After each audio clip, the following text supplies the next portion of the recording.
Hello everyone, welcome to our new videos. I'm going to introduce our new products on my right hand. This is raw ice cooker warmers. Let me give you the overall dimensions first. For the unit's entire width, it's about like 18 inches wide.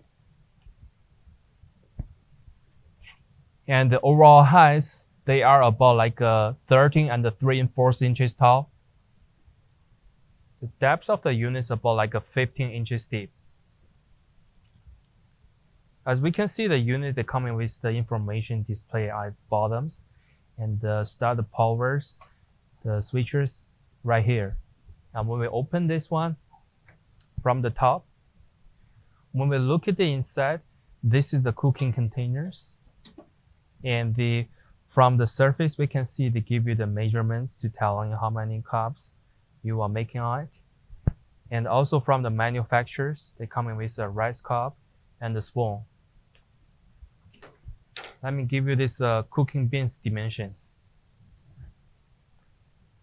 This one will be 12.5 inches in the diameters and 7 inches deep. For the unit side, they do have stickers on it. They come in with the ETL sanitation stickers and all the detailed information to showing you. This one using the 110 powers and the 60 Hz single phase. And also the manufacturer offer the standard 110 plugs right here. This will be the all demonstration information with the products. If you have more questions, feel free to contact with us. Thank you.